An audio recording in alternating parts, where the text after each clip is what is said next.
Podcast के इस episode में आपका हार्दिक स्वागत है।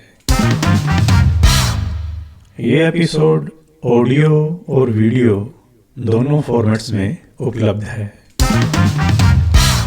मेरा नाम अमृतपाल सिंह है। ठग उस व्यक्ति को कहते हैं जो किसी से धोखा करे, छल करे। छल करने का कोई ना कोई मकसद भी होता है।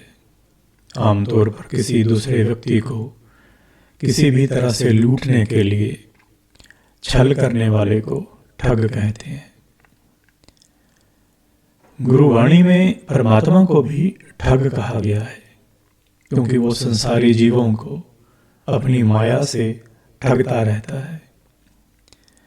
गुरुवाणी में राज्य, माल, रूप, जाति और जवानी को भी ठग कहा गया है, क्योंकि ये पांचों भी संसारी जीवों को ठग कर नरकगामी बना देते हैं।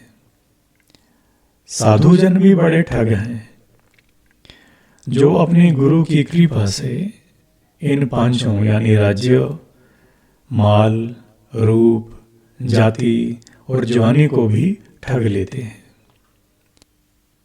ठगों का हमारे देश में विशेष इतिहास रहा है।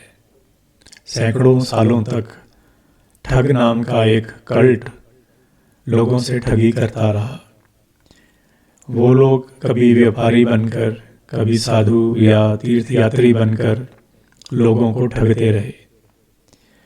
अपने शिकार की हत्या करके वो उसका माल असबाब लूट लेते और उसकी लाश को दबा देते या कहीं भी खुर्द-बुर्द कर देते।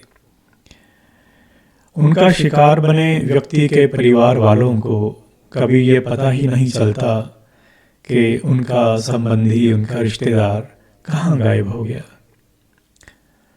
ठग कल्ट की गतिविधियां बहुत गुप्त होती थीं। अधिकतर शासकों को या आम जनता को पता ही नहीं था कि ऐसा भी कोई कल्ट है।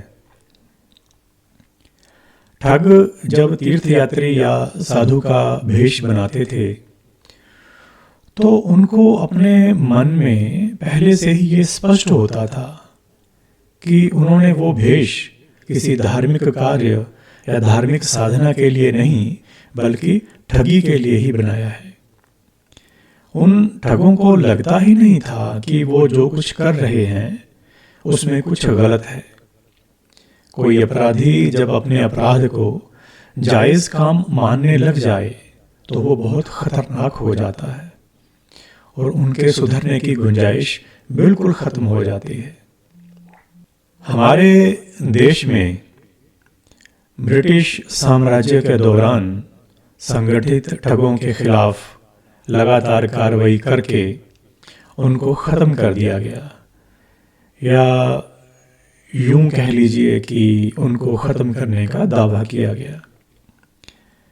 आज जब कभी किसी पाखंडी धार्मिक गुरु की कोई खबर पढ़ने को मिलती है, तो मुझे बरबस ही पुराने दौर के प्रसिद्ध ठग कल्ट की याद आ जाती है।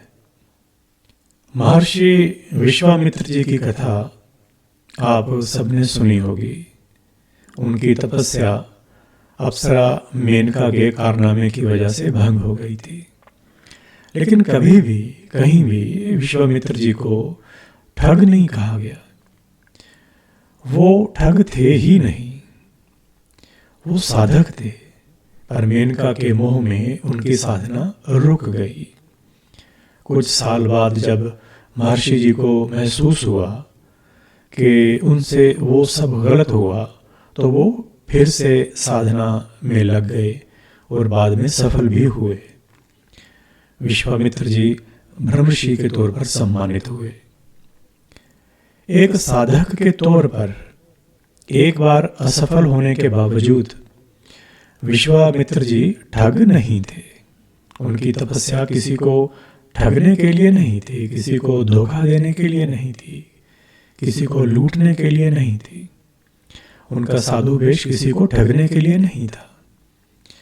तपस्या भंग होने पर उन्होंने ये नहीं कहा कि उनके विरोधियों ने उनके खिलाफ षड्यंत्र रचा था, ऐसा नहीं कहा। उनकी तपस्या अपने लिए थी, अपने उत्थान के लिए थी, आध्यात्म के लिए थी, और अंततः उनकी तपस्या सफल भी हुई।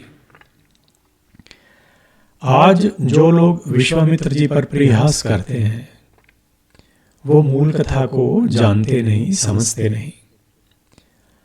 ठग वो है जो कोई काम इसलिए दिखावे के तौर पर कर रहा है ताकि वो दूसरों को ठग सके, छल करके लूट सके, कोई लाभ ले सके।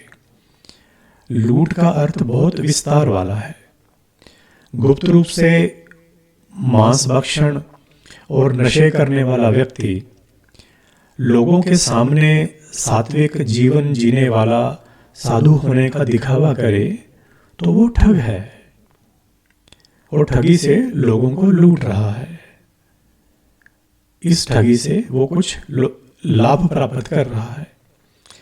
अपनी असलियत छुपाकर भक्तों की भावनाओं का दोहन करके वो स्पष्ट रूप से ठगी ही कर रहा है। साधकों की मान्यता है कि साधना सफल होने में सिर्फ एक जन्म ही नहीं बल्कि कई जन्म लग सकते हैं। साधक जब साधना करे पर उसकी साधना इस जन्म में सफल ना हो सके तो इससे वो ठग या पाखंडी नहीं हो जाता। बस इतना ही कहा जा सकता है कि उसकी साधना इस जन्म में सफल नहीं हो पाई। साधना हमने अपने लिए करनी है, लोगों को दिखाने के लिए नहीं करनी। लोगों को तो हम ठग भी लेंगे, लेकिन उस अंतर्यामी सर्वज्ञ परमात्मा से अपनी ठगी कैसे छुपाएंगे? श्री गुरु गोविंद सिंह साहिब कहते हैं कि हे मूर्ख मन, पाखंड किस लिए करते हो?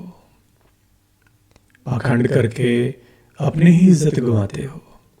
लोगों को क्यों ठगते हो? लोगों को ठग कर इहलोक भी गया और परलोक भी गया। जहां दीनदयाल परमात्मा का स्थान है उस जगह पर तुम्हें जगह नहीं मिलेगी। हे जड़ बुद्धि, सुचेत हो, तू सुचेत हो। साधु भेख करने मात्र से ही अलेख परमात्मा को नहीं पाया जा सकता। गुरु गोविंद सिंह साहिब का अपना शब्द है, काहे को डिंभ करे मन मूर्ख, डिंभ करे अपनी पत ख्वै। काहे को लोग ठगे ठग लोगन, लोग गयो पर लोग गवै। दीन दयाल की ठौर जहां, तह ठोर बिखै तोहे ठोर न हवै है। चेत रे चेत अचेत महाजड़, भेख के कीने अलेख न पै। धन्यवाद, शुभकामनाएं, सुखी रहिए जी।